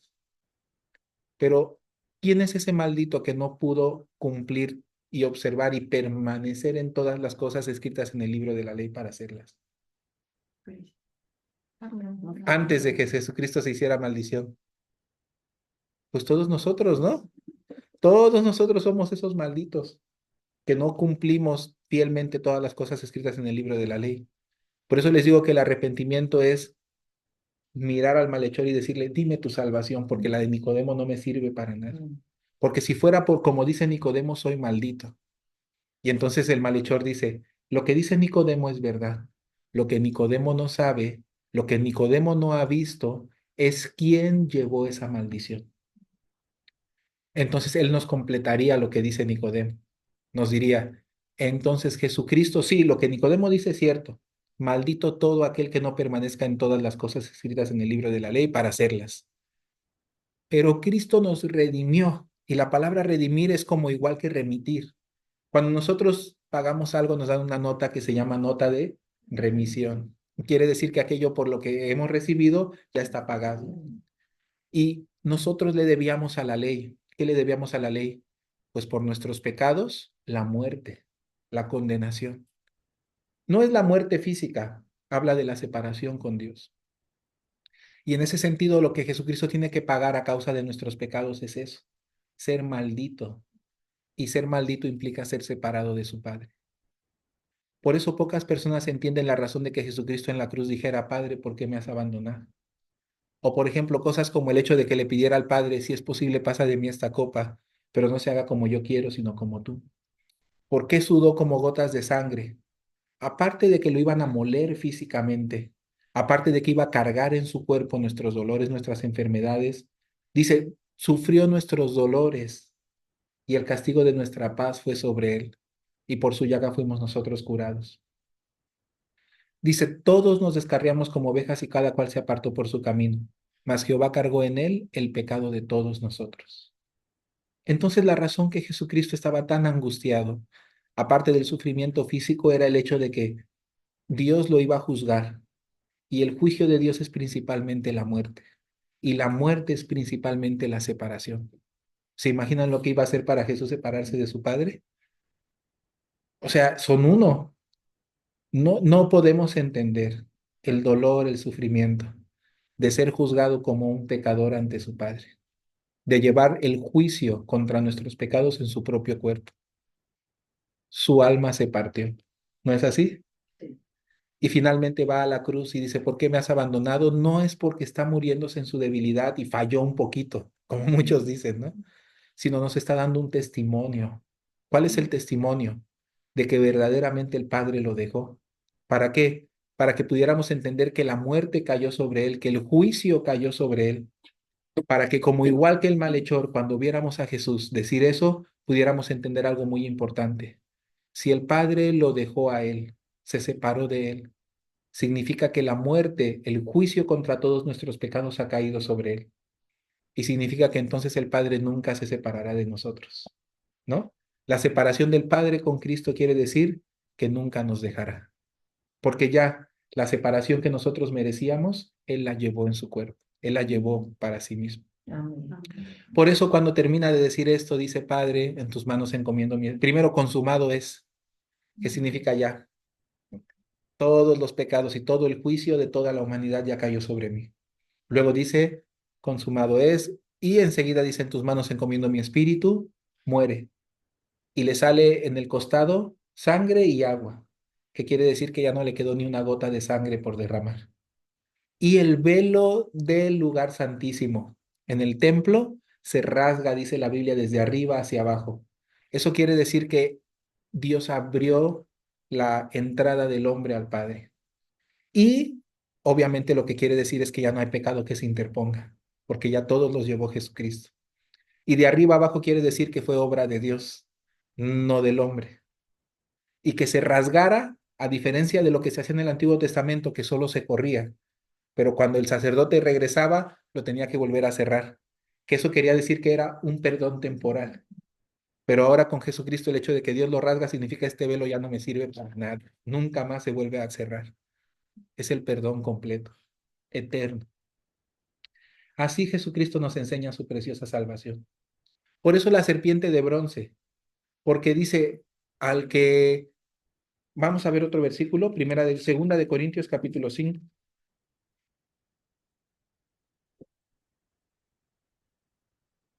segunda de Corintios capítulo 5, el versículo 21.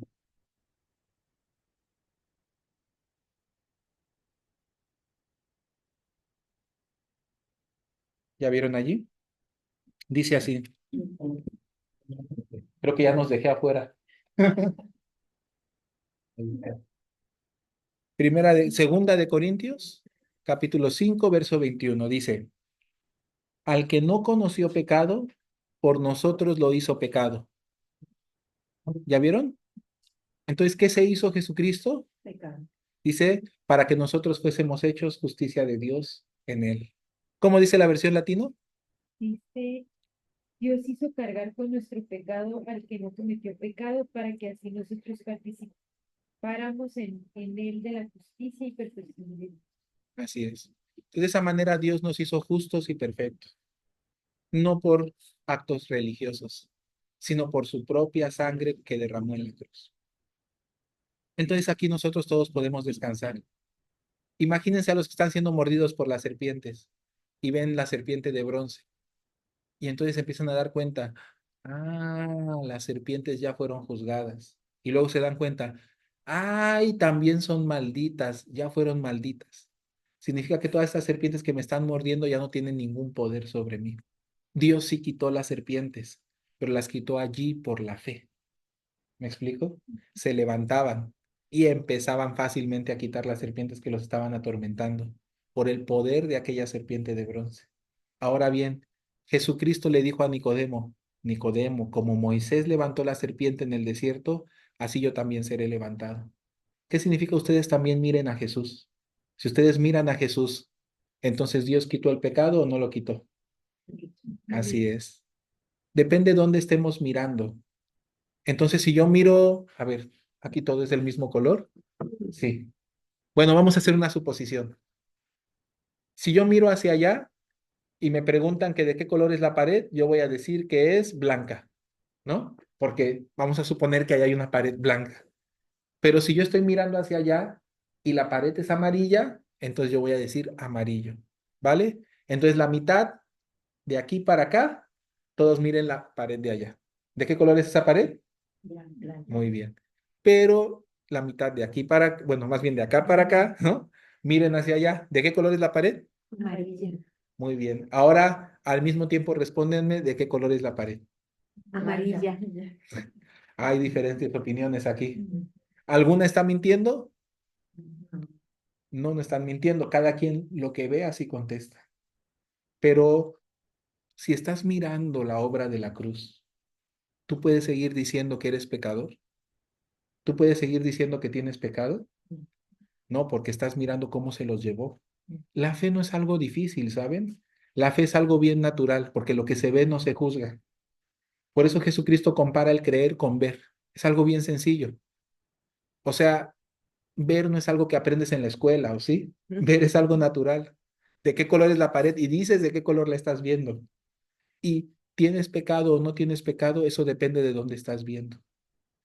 Es decir, de dónde estás creyendo. Entonces, ver a Jesús es ver lo que Él hizo por nosotros. Y las personas que no ven a Jesús no pueden creer porque solo están viendo sus serpientes. No, es que estoy mordido aquí y acá y me estoy muriendo y estoy tratando de esquivarlas y estoy tratando la herida para un día llegar a ir al cielo para ser justo. Esa es la salvación que Nicodemo conoce. Entonces Jesús le deja un encargo. Jesús le deja este encargo. Nicodemo, como Moisés levantó la serpiente, así yo también, para que todos los que creen en mí no se pierdan, sino que tengan vida eterna.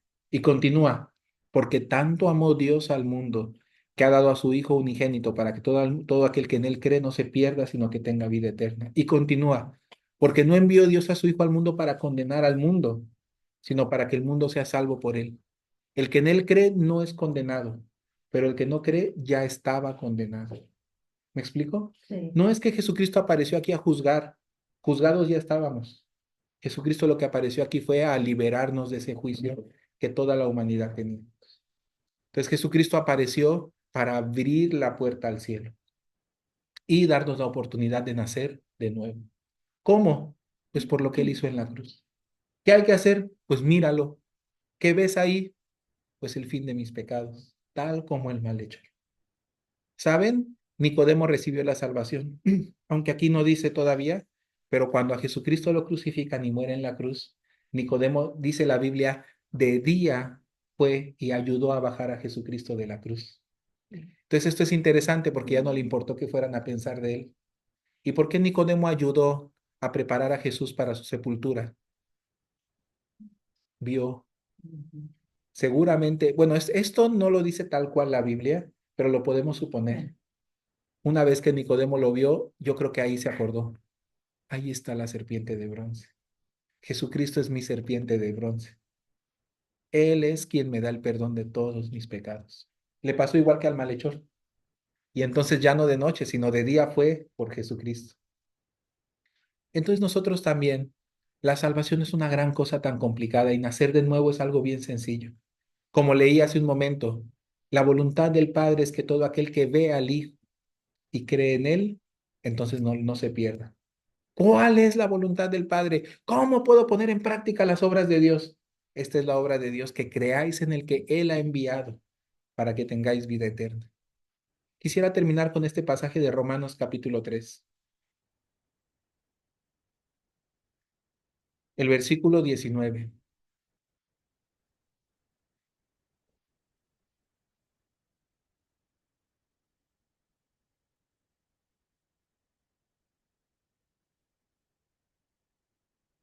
¿Listos ahí? Dice, pero sabemos que todo lo que la ley dice, lo dice a los que están bajo la ley, para que toda boca se cierre y todo el mundo quede bajo el juicio de Dios, ya que por las obras de la ley, ningún ser humano será justificado delante de él, ya que por medio de la ley es el conocimiento del pecado. ¿Sí? Esta es la conclusión a la que llega si una persona quiere justificarse por la ley. Y alguien preguntaría, entonces, ¿para qué nos dio la ley? Lo dice, la ley se la dio a los que están bajo la ley para que cierren su boca, queden bajo el juicio de Dios y entiendan que por las obras de la ley jamás serán justificados. Como los fariseos que trajeron a Jesús una mujer adúltera y le dijeron, Señor, en la ley nos mandó Moisés apedrear a tales mujeres. Están usando la ley para condenar a esa mujer, ¿no?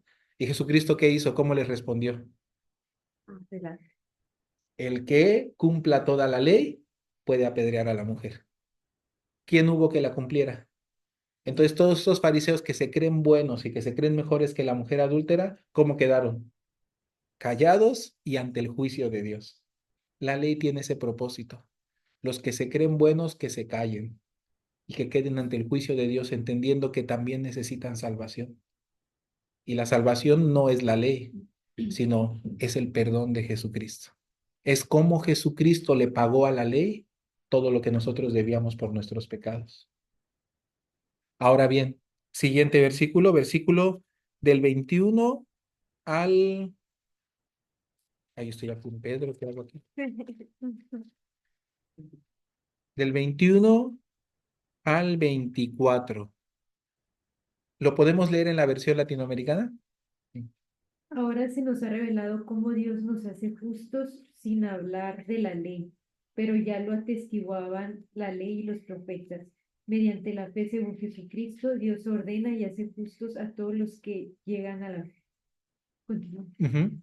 No hay distinción de personas, pues todos pecaron y están faltos de la gloria de Dios. Pero todos son hechos justos gratuitamente y por pura bondad mediante la redención realizada en Cristo Jesús. Amén. Aquí la palabra hechos justos en la Reina Valera se traduce justificados y en el griego es originalmente dikaios o dikaio, que quiere decir justo como si nunca hubiese pecado. Es una sentencia que se le daba a una persona que todas las pruebas apuntaban a que era inocente y no había manera de negarlo. Miren qué abogado tenemos, que nos defendió con pruebas, porque eso hace un abogado. Presenta las pruebas de la inocencia de su cliente y que nos presentó unas pruebas ante el juez, que nos hizo que el juez nos declarara dicaios, que quiere decir limpios como si nunca hubiesen cometido ningún pecado. Me presentaron aquí las pruebas de su inocencia y no queda la menor duda. Los declaro dicaios, justificados. ¿Por qué? ¿Cómo pudo hacer que alguien como yo, como el malhechor junto a la cruz, el juez dijera, a todas luces es justo, no cometió ningún delito? ¿Cómo pudo hacer este abogado? ¿Qué pruebas presentó que nos declaran justo? En Romanos capítulo 7 nos arroja un poquito de luz. Perdón, capítulo 8. pero no lo vamos a buscarlo porque ya no tenemos tanto tiempo. Pueden apuntarlo para que lo lean con calma. Maravilloso. Hay muchos que conocen este pasaje. Dice, si Dios es por nosotros, y lo dice en un sentido como legal, si Dios es quien nos defiende, ¿quién contra nosotros? O sea, ¿quién nos acusará? Y por eso continúa diciendo así, ¿quién acusará a los escogidos de Dios? Si Él es el que justifica, es decir, el que nos hace dicayos. ¿Quién los condenará? Dice, si Él es el que murió, más aún el que resucitó, el que también está a la diestra de Dios, el que también intercede por nosotros. O sea que no hay manera de vencer a este abogado. Y luego dice, ¿quién nos separará del amor de Dios? ¿Tribulación, angustia, persecución, hambre, desnudez, peligro o espada? Y esto lo dice entendiendo que a veces nosotros juzgamos que Dios nos ama o no nos ama, o está con nosotros o no está con nosotros dependiendo de las situaciones. No es así.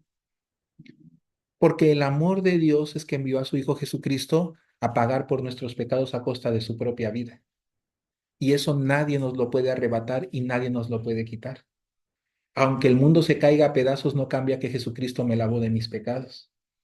Y aunque las situaciones abunden en mi vida y aunque sea muy difícil cualquier situación como la de los primeros cristianos, y decían, ¿dónde está tu Dios que no te defiende? Y ellos decían, más defensa que haberme lavado de mis pecados no puede haber. Más defensa que no tenerle miedo a la muerte porque hemos vencido a la muerte a través de él, no puede haber. Entonces, esta incertidumbre en la que a veces nosotros caemos, ay, creo que Dios sí está conmigo, creo que Dios no está conmigo, creo que me ama, no me ama, me quiere, no me quiere, ¿no? Esta duda se acaba por completo cuando miro a la cruz. Claro que me ama, claro que está conmigo. Si no, entonces, ¿por qué murió por mis pecados? Yo podría dudar de que alguien, por decirme que me ama, yo podría dudar, pero de alguien que viendo que me van a atropellar, me empuja y se pone él en lugar de mí y lo atropellan a él para salvarme a mí, nunca podría negarle que me ama. Jesucristo hizo exactamente eso. Viendo venir el juicio, se cargó con nuestros pecados y murió recibiendo en nuestro lugar. Y luego nosotros pensamos, creo que Dios no me ama. Dice Romanos capítulo 5, en esto se mostró el amor de Dios para con nosotros, en que siendo aún pecadores, Cristo murió por nosotros. ¿Cuánto más estando ya reconciliados por su sangre, por él seremos salvos de la ira? ¿Por qué algunas personas todavía dudan porque no miran la cruz y solamente miran su situación, sus serpientes, y no saben que todo eso ya fue clavado en esa cruz? Y miren, estamos en el capítulo 3, ¿no? ¿O dónde estábamos? Estábamos en el 3, nos fuimos al 8. Ah, el 8. No, pero el 8 les dije que solo lo íbamos a mencionar. Entonces, pero estamos en el 8. Y en el 8 dice, por lo cual estoy seguro de que ni la vida, ni la muerte, ni lo alto, ni no, lo profundo, ni el presente, ni el porvenir, ni ángeles, ni principados, ni potestades, ni ninguna cosa creada nos podrá separar del amor de Dios que es en Cristo Jesús. Este abogado del que les hablaba, no solamente es nuestro abogado, además Él es las pruebas. Por eso cuando el acusador viene y dice, tú no te hagas, yo te conozco, y muestra a Dios el video de todo lo que hicimos. Y si lo que hicimos no fue tan grave, entonces se va y muestra el video de todo lo que pensamos y de todo lo que callamos y de todo lo que nos reprimimos. Mira, es un maldito pecador. Y el abogado dice, su señoría, yo tengo pruebas. El diablo dice, ¿cuáles pruebas pueden ser mayores que todas estas acusaciones? Y entonces cuando Jesucristo viene y le presenta al Padre el sacrificio en la cruz, todos esos pecados de los que el fiscal está hablando, aquí están clavados, aquí están juzgados. Y el Padre cuando lo ve dice, es la verdad. Todos estos pecados de que vino a acusar a Margarita, ¿no? Todos estos pecados ya fueron juzgados, ya fueron castigados, y no se puede castigar dos veces el mismo delito, así que dicayo, declaro al acusado, dicayo, ¿no? Justificado o hecho justo, como dice la versión latinoamericana. Dice, en la versión Reina Valera dice, por cuanto no hay diferencia, por cuanto todos pecaron y están destituidos de la gloria de Dios, siendo justificados gratuitamente y por su gracia. Eso es lo que a mí me parece maravilloso.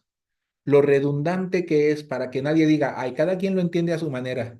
No, ya lo leímos en una versión, ya lo leímos en otra versión y lo dice así, gratuitamente y por pura bondad. Quiere decir gratis, que significa que sin costo, sin nada a cambio, y luego dice por su gracia, que quiere decir lo mismo, mediante la redención, es decir, el pago que Jesucristo hizo, así nos hizo justos. Y el capítulo 4 versículo 5 al 8. ¿Lo puedes leer, por favor? Ya tenemos a nuestra lectora oficial. Seguimos la lectura en la Reina Valera para que lo veamos, pero Romanos 4, del 5 al 8. 5 al 8. Por el contrario, al que no puede presentar obras, pero cree en aquel que hace justos a los pecadores, se le toma en cuenta su fe para hacerlo justo. Así David felicita al que Dios cuenta entre los justos sin que sea el fruto de sus obras.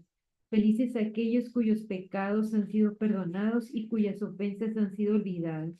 Feliz el hombre a quien Dios no le toma en cuenta su pecado. Muy bien.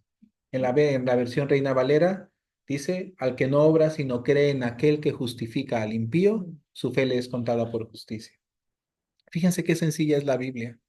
La pintan de misteriosa, de complicada, de confusa. No es cierto. La Biblia es sencilla como nada. Solamente que nosotros somos complicados, ¿no? Pero la Biblia lo dice muy sencillo. Al que no obra, sino cree en aquel que hace justos a los pecadores, dice la versión latinoamericana. Esa fe de creer que Él nos hizo justos es la que Dios nos cuenta por justicia. Entonces nosotros decimos, ¿cuál justicia yo puedo tener? Pues la de creer que Jesucristo te hizo justo. ¿Y pero cómo es posible que esa fe me pueda hacer justo? No es en sí tu fe la que te hace justo, sino es que crees en algo que sí te hizo justo. Y eso es la obra de Jesús. ¿Me explico? La obra de Jesucristo nos hizo justos. Por eso cuando creemos en ella, somos justos. Es así de sencillo. Y entonces en la Biblia dice que este creer es el que nos salva. Entonces entendemos por qué en la Biblia dice el que cree en el nombre de Jesucristo. Jesucristo le dijo a Nicodemo, el que en él cree no es condenado, pero el que no cree ya ha sido condenado porque no ha creído en el nombre del unigénito Hijo de Dios. Y en el capítulo 1 decía, a los suyos vino, pero los suyos no le recibieron, más a los que le recibieron, a los que creen en su nombre. Cuando leemos Mateo 1:21 dice, y le pondrás por nombre Jesús, porque él salvará a su pueblo de sus pecados. Entonces el nombre de Jesús significa que nos salvó de nuestros pecados. Creer en el nombre de Jesús no es usar el nombre de Jesús como un conjuro o como un hechizo. Usar el nombre de, creer en el nombre de Jesús, orar en el nombre de Jesús quiere decir creer que Él nos salvó de nuestros pecados. El significado del nombre de Jesús es, le pondrás a su nombre Jesús, porque Él salvará a su pueblo de sus pecados. Y nos salvó. ¿Amén? Entonces, básicamente lo que yo les quiero anunciar es esto. No tiene ningún sentido la pelea entre religiones, porque no es ninguna religión la que nos puede hacer justos, sino es el rescate que Jesucristo pagó por nosotros. Y el anuncio que Jesucristo le mandó a dar a sus discípulos y el anuncio que Jesucristo le mandó a la iglesia que diera, no es una religión, sino en realidad es una salvación, que es muy diferente. En realidad lo que la Biblia nos cuenta es lo ineficaz de la religión, porque la religión existe para que el hombre pueda o intente redimirse a través de acciones, ¿no? Que compensen sus pecados, pero nunca el hombre pudo limpiarse a través de obras religiosas. Ya que la religión no fue eficaz para limpiar al ser humano, Dios envió a Jesucristo. Y en vez de una religión, pagó por nuestros pecados con su propia sangre, con su propio cuerpo. La obra de Cristo sí nos lavó y nos limpió de nuestros pecados. Y entonces la religión verdadera, por decirlo así, no es alguna religión en sí, sino es el hecho de que, o sea, de aquel que logró lo que las religiones jamás pueden lograr, redimir al hombre, presentar al hombre ante Dios limpio, santo y perfecto, no por obras, porque por las obras nadie lo será jamás, pero sí por el lavamiento, por el perdón, por la redención que es en Cristo Jesús. Por eso dice así, ¿no? No hay diferencia por cuanto todos pecaron y todos estamos destituidos de la gloria de Dios, pero somos justificados gratuitamente por su gracia mediante la redención que es en Cristo Jesús. Amén. Amén. Bueno, hasta aquí vamos a compartir. ¿Alguna pregunta? Hay que meditar. Bueno, si surgiera algunas preguntas, algunas cuestiones que seguramente surgirán, no se preocupen, háganselas llegar a la hermana Margarita o a la hermana Lorena y entonces ya ellas me las harán llegar a mí o ellas mismas seguramente les responderán, ¿vale? O ahorita a lo mejor se nos vienen al O ahorita se ratito. les vienen y Ajá. ya me preguntan con toda confianza.